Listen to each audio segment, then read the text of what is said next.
Welcome to Easy Style with Sami. I'm your host, Sami Bedell-Mulhern. Each episode, I invite a friend, family member, colleague, or just someone I've met on this journey called life to come and share their personal style and approach to business, parenting, life, and everything in between. You'll hear motivational and inspirational stories that will help you refine and build your own personal style. Remember, style is easy when it comes from within. Hey friends, welcome to another episode of Easy Style with Sami. Today my guest is Nancy Economou. Thank you for being here, Nancy. Thank you, Sami. I'm happy to be here. So we were introduced by a mutual friend, Erin Marcus, who I just realized as I was kind of preparing for this episode I have not had on the podcast, and I definitely need to reach out to her and have her on. But she connected us and we had a great conversation, and I'm really excited to have you here as part of the podcast, but also just as part of the Podcast-a-thon's kind of marathon of podcasts featuring nonprofits. So thank you for being here and being my guest on this special week. Absolutely. Yeah, I was very excited that Erin's amazing and super grateful that she introduced us. Yeah. Well, I have a nonprofit heart. I obviously, in my marketing side of my life, work with nonprofits on a regular basis. You obviously have a nonprofit heart because you started your own. But before we kind of get into that story, why don't you tell us a little bit about who Nancy is and kind of where your passions lie? Yeah, absolutely. So starting a not-for-profit was never on my radar. My background is in high-end jewelry sales. So in my 20s, I worked for Cartier here in Chicago. So I said, worked with the top 1% of the world, and now I'm serving the bottom 1% of the world. And I truly believe in order to have global impact, we have to have a bridge between those two. And there has to be a shared common goal for the 1% here and the bottom 1%. So worked at Cartier, got married, started having children. I decided at that time to be a stay-at-home mom. It was something that I felt called to do and decided to stay home, raise my children. I had 5 boys. And in 2009, I had the opportunity. I was married at the time. And with my ex-husband, I went to the Philippines on a business trip. And he went to go work on some things, and I stayed back at a hotel. You know, and we had been wined and dined, and it was lovely. But I really was curious on how the local people were living. So I asked, can I go to a school, a feeding program? And they took me to a feeding program. And when I was there was a young girl whose face was all burnt. And it was red and inflamed. And the teachers, I said, what happened to this young girl? And they're like, oh, this happens all the time. Children are burnt because they don't have lighting. And I'm like, what? Like, as an American, I always kind of heard people didn't have electricity, and I never really took steps beyond that. Mm-hmm. And when I saw the burns on this little girl's face, and the teachers were putting toothpaste on the burns because they didn't have any burn medicine, I thought, what's it like for a mother who's living in darkness and has no other options besides putting her child in front of a kerosene lamp? And I couldn't imagine that repeated trauma every single night after her face had been lit. So I can't explain it. I came home and, just felt like I was supposed to bring solar lights to people. I'm like, this shouldn't happen. And it was really out of a mother's heart and compassion for this problem, that I started talking about, I have this dream and it's called Watts of Love, that we're going to bring solar lights to people. And now in 2009, there was no UN sustainability, or at least I was unaware of it, or LED lighting. It was just coming on the market. Solar was kind of a thing, but not really. And as a mom, you have a lot of laundry to do. Life gets in the way.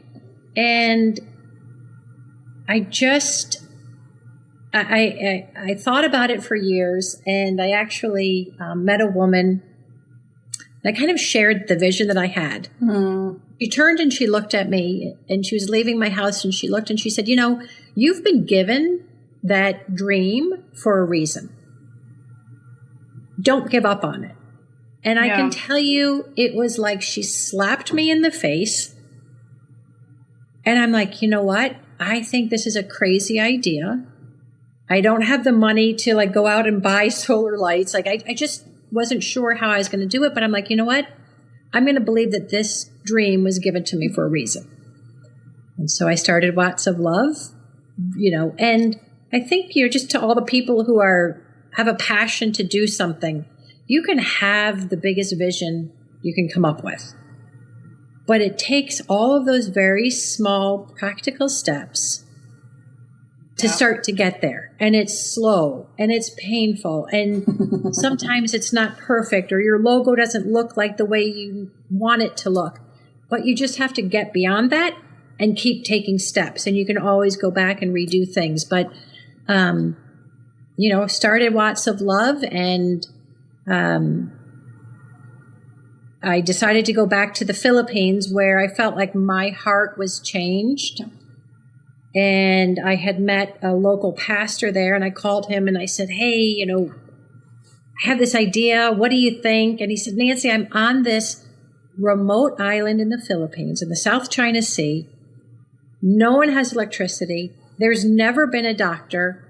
It's so primitive. It's like living 300 years ago. I mean, literally starving to death. Like, it was horrific. And I thought, okay, great. Like, I've got 25,000 customers on this island. Like, you know, here it was all kind of laid out for me. So I found a solar light that I thought could really be used. And of course, I was naive enough to think that I could do global shipping and logistics and, you know, getting it into the port of Manila and then getting it to some remote island in the South China Sea. Like, I just didn't think of all of those little steps. So I got to the Philippines, and all 1,000 lights got stuck in customs. But, you know, when I got there, I had 3 lights in my suitcase, and those became the pillar of Watts of Love, and it all began with those 3 lights. Yeah. Okay, so there's just so many thoughts that are swirling in my head as you kind of share the story, because it's so amazing. And I want to get more into kind of the beauty behind your organization. But before we get there, there's a couple things that stand out to me often in communication and conversations that I have with entrepreneurs and people that start businesses and people that become successful, in that it's almost that personality type or just feeling of I'm going to push through. I don't know. I think this is a good idea, so I'm just going to do it. Almost that like ego / ignorance is bliss / passion / like alignment, like all of those things kind of coming together. And I say ego in the best way possible. But it's that thing of, I'm not going to let every little thing hurt me, because I know what I'm doing. I don't know what it's going to look like yet, but I know that it's going to be great. And so I'm going to push through all these little things, because you said, you know, it doesn't have to be perfect, and things were hard, and it wasn't easy, and it was slower than you wanted. Whereas a lot of people would let that stop them. For you, it was, well, I see this thing at the end of the tunnel, and I know that it's going to be great, even though I don't know exactly what that's going to be just yet. So has that always been kind of a part of your personality as you like were growing up, like, you know, that kind of entrepreneurial spirit? Or was this something that this experience in the Philippines just kind of ignited something in you that maybe you didn't know was there, or a combination of all of that? But I'd say yes to all of it, right? Because there's so many parts of creating something. I never considered myself a creative, because my brother was an artist and a photographer, and I thought that was creativity, right? I am like an innovator, which is creative, but I never saw myself that way. I also had a tremendous fear of public speaking, like, yeah, to a fault. I also really discounted myself on so many things because I did not do well in school. I'm dyslexic. So I think having dyslexia is now my superpower because it made me navigate traditional systems and find other paths and see problems and come up with different types of solutions. Yeah. But starting Lots of Love, when you combine purpose with passion, you can be unstoppable. And it's the self-talk that will slow you down. And I can remember meeting very early on, meeting with some people and sharing the vision and what we were doing. And, they'd say, thank you, but no thanks. And I would walk away and I'd be like, you know what? It's no right now. And that was like shifting the narrative. Like they don't understand today the impact that we're going to have. And what I can tell you is offense stops so many people. Like, what do you mean you don't think that this is a good fit? Like, and that offense and so many relationships have gone full circle and have come back to Lots of Love or, we've created. And so I think not having offense or trying to work on having opportunities to work on being offended. And, it's the self-talk. Yeah. And that's going to stop you or slow you down. Well, I think there's two things to that are really important. Number one is the psychology of giving, in that there's people that want to be, and it's the same with a commercial product. There's early adopters, the ones that want to be the first in line, that want to have that, like we were here first, we were the founders. There's those that want to see validity, proof of concept, that they know that their dollars are working towards something that's already working. And there's those that want to be the heroes to come in and close the gap and say, hey, we helped you cross the threshold, cross the finish line, right? Yeah. So I love that reframe because your no right now is perfect because you might not have been at the right place for that donor in their level of comfortability.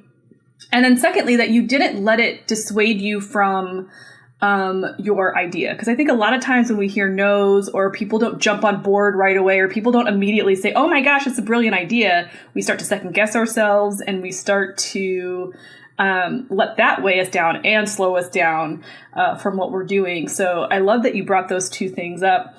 But I want to jump into kind of, you saw a problem and anybody can look at that problem and come up with 100 different ways to solve it. And I think what you did was super unique because, and I want you to share a little bit more about kind of the whole picture of kind of what you do now. But I love how simple it is and how impactful it is, because we tend to overcomplicate and want to make things more difficult than they need to be. So kind of as you were going through this process of you got to the Philippines, you had those 3 lamps in your backpack or your suitcase and you were able to see the impact. Like, how did that kind of help shape the way that you continue to step forward in improving the lives of people now all over the world? Yeah, absolutely. It's, for me, obviously, I don't come from a background so I don't sound like most of the people in non-for-profit or looking at monitoring and evaluation, how they talk about it. I'm very much about the person.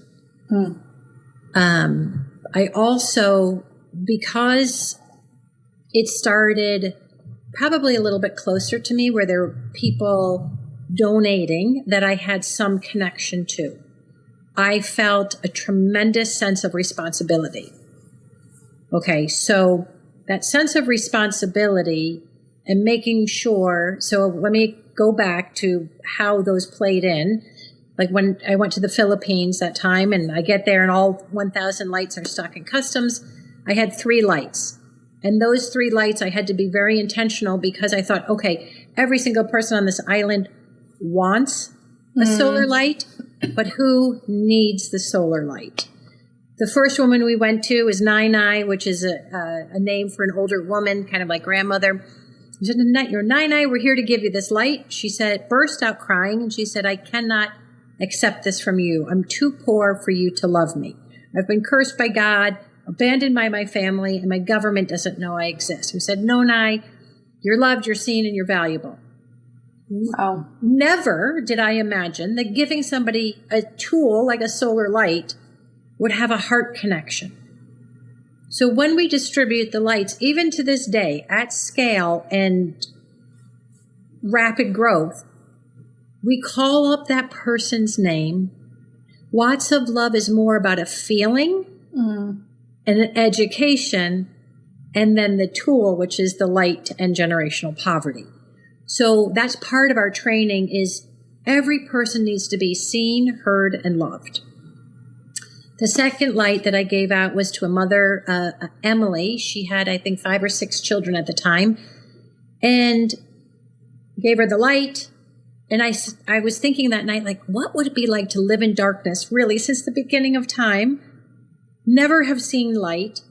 What would it be like? So the next morning, I ran down to Emily's house. I said, hey, how was your night? She said, well, it was amazing. I put my children in bed, but that light was so bright, they had a hard time falling asleep. And she said, but I stayed up and I made 1,000 bamboo barbecue sticks. Wow. And so they were educating me on the opportunity that light has. So I'm like, oh my gosh. And even though we'll never understand what it's like to live like that, we're still all human. As a mother, we want to do something to help. And she stayed up all night and became an entrepreneur. I was going to say, were those bamboo sticks something that she then sold so she was able to generate income? Okay. We tripled her family income that night. And so again, I'm like, this is amazing. I was shocked what she was able to do. The last light I gave out was to a woman, a family. When I arrived there, the husband said, do not speak to my wife. Only speak to me. She has no education. She won't understand how to operate the light. So show them how to operate the light. Now, let me fast forward 30 days because my 1,000 lights came out of customs. The people in the Philippines called me and said, you need to come back. I went back. And what was amazing is that uneducated woman that I was forbidden to speak to came down from the mountaintop, and they had shared with me the night that I gave them that light. They said, for dinner, we licked our fingers, dipped our fingers in salt, and rubbed salt on our tongues to trick our bodies into the fact that we had no food. So it was a level of poverty that I had never seen or heard of in my life and here in Chicago. But when I went back 30 days later, she said to me, Nancy, I want you to know that when we received that light, we've never gone hungry one day. I said, I don't understand. How has this light been able to feed your family? And she said, well, every day I hide a little bit of my kerosene money from my husband. So when we need rice, I can buy it. I'm like, oh my gosh, I hide money from my husband too. And again, not that I'm same circumstance, but behavior, right? I want to have a little bit of money squirreled away so I can help the kids And so when I had the opportunity to design our light, I made sure that our box became a bank. And stewarding our donations, I wanted to make sure that we did it with excellence. It would be a waste of time and money if we gave a product that broke after we left. Because when we give the light out, there's a big teaching before that. Because people don't understand opportunity to become an entrepreneur, like Emily did. And then we teach savings. And nobody has ever saved or invested in anything in their life. So we have pictures and banners, and I think that's where my dyslexia came in. Okay, how would I teach myself? Right? There's people who can't read. They don't have any formal education. They've never even heard savings. Yeah. Okay. So it's, again, a very simple. Every day, instead of buying a battery or kerosene, you're going to put your money in the box. And every day you're going to do that. And then in 7 days, you open your box and you go buy a small chicken. Mm-hmm. And when we're teaching the entire community this, they're like, I can buy chicken? And I know that seems so simple here in America. Yeah. But I want the American people to understand, if a woman or man can buy a small chicken, what happens? It starts to multiply. And they can do that literally every week. Your daughter needs school fees. Well, guess what? You sell a few eggs. Your child's sick. You need to go to the hospital. You can sell a chicken. You're hungry. You can eat. Like, it becomes this system for healthcare, education, all of these things. And so we teach that step by step, right? First you buy a chicken, then you get to 10 chickens, you take 10 chickens, trade it in for a goat. And it's this whole simplistic but complicated, right? Multiply your money, right? Get something where it's returning. Don't just buy chickens, buy ducks, guinea fowl, rabbits, something that's quickly multiplying. Then you trade it in for this. And then, so that's the old money that you used to spend on batteries. And then there's new money, which is entrepreneurship. What can you do now that you have a whole night of light? You know, the women are making jewelry, beads, bamboo barbecue sticks, whatever they want. There's freedom and choice. Well, I think here's the biggest lesson for me when I hear you talk about this, because it's incredible. But what I love so much is you saw, and I've said this already, but I just really want to drive this home, because I think for all of us that see something we want to do and we get overwhelmed by the problem that we're trying to solve, or whether it's in our own personal life or for somebody else, that something we care about. You went over to the Philippines initially, and correct me if I'm wrong, not knowing what exactly this was going to turn into. So you brought the lights, you were going to bring the lights, and you knew that was going to make impact, and maybe with the motivation of, I'm going to save lives because now we won't have more fires, the kerosene. Like, that was the pain point that you were seeing initially. And that I almost feel like, had your lights been released when you got there, you might not have even come to where you got, because you would have been trying to onboard 1,000 people versus having to hear the stories of the people that you were interacting with and really learning from them. And I think what's really beautiful about the way you've approached this is you listened and you adapted and you continued to hear about what they needed from their point of view and how you could support them long term without completely changing what you were doing in the first place. And I think that that's a really beautiful lesson for us all to learn, is that we come in with our own biases, no matter what, good, bad, or otherwise.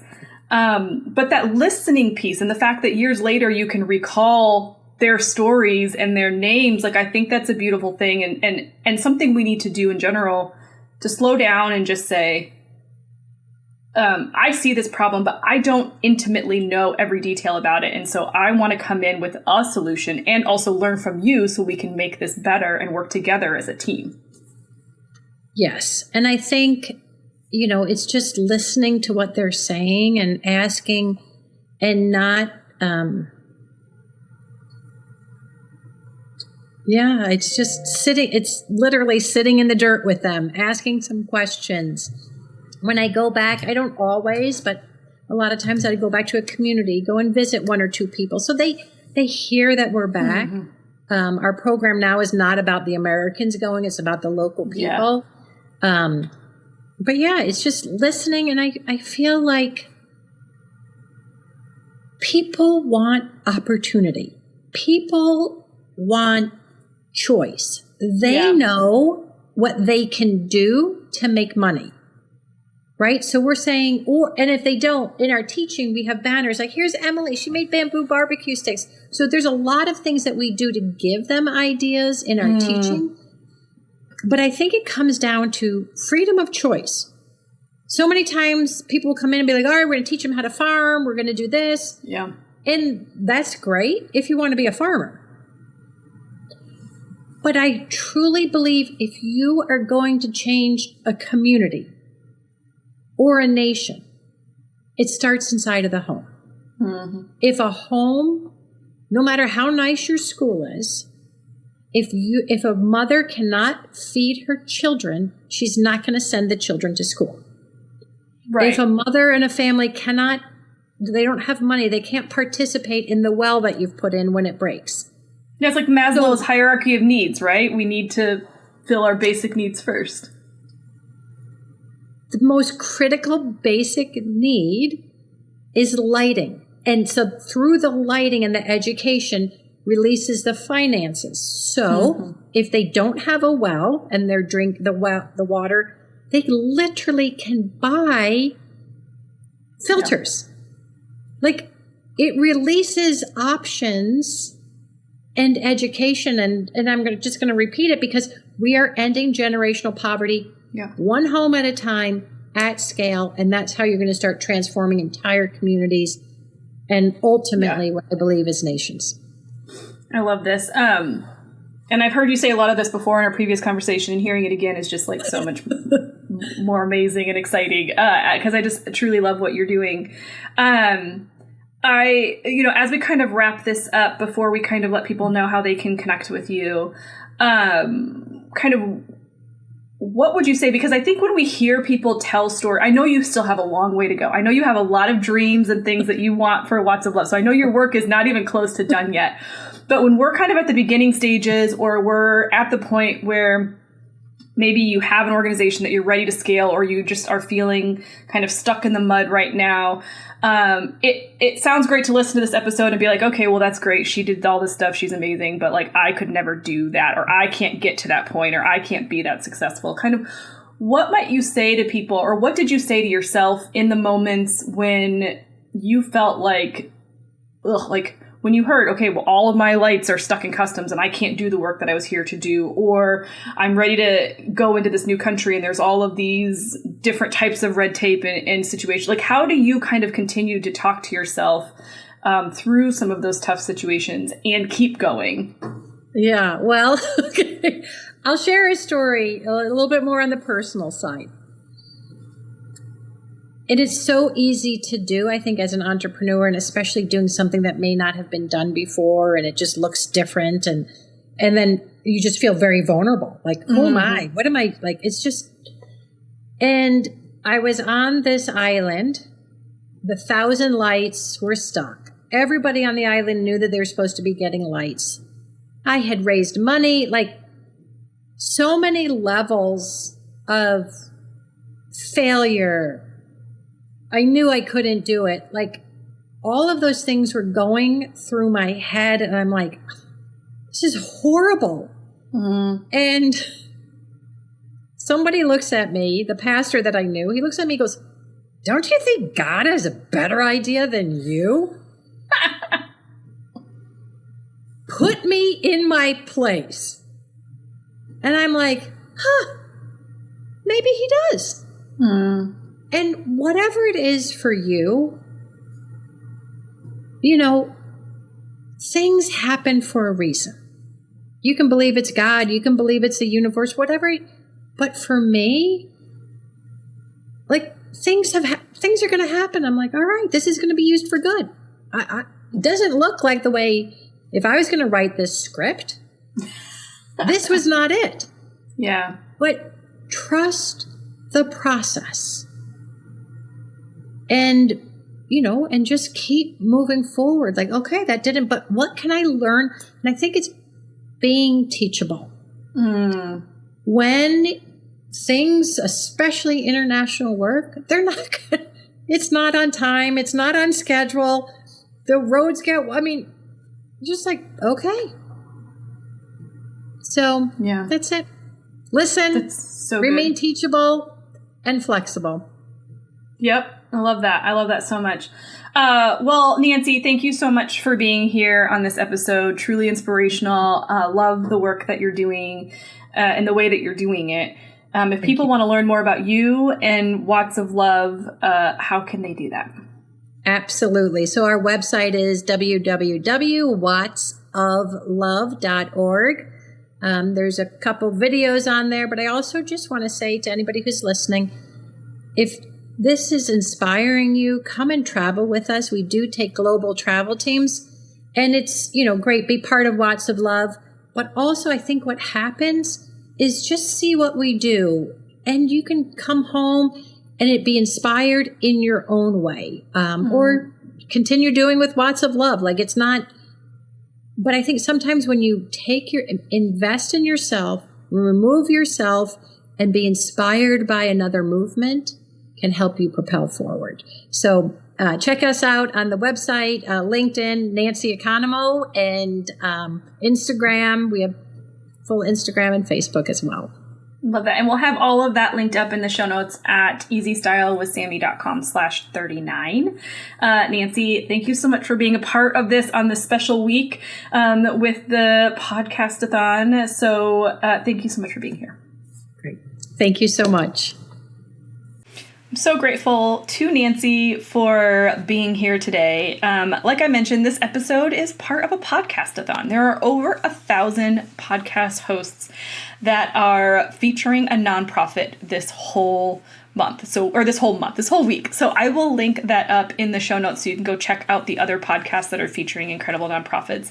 And don't forget to check out my other podcast, Digital Marketing Therapy, where I am interviewing this week one of the co-founders of Finally Home, which supports foster, adoptive, and kinship families. She has been a part of the organization, Kristen Orphan, for over 20 years.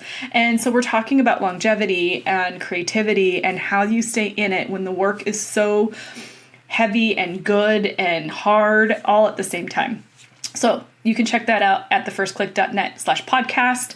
But again, make sure you subscribe wherever you listen for more incredible episodes. And if you know of somebody that should be featured and has an amazing story to tell, please share them with me. Sami at easystylewithsammy.com, SAMI. Thank you so much for listening or watching us on YouTube, and I will see you in the next one.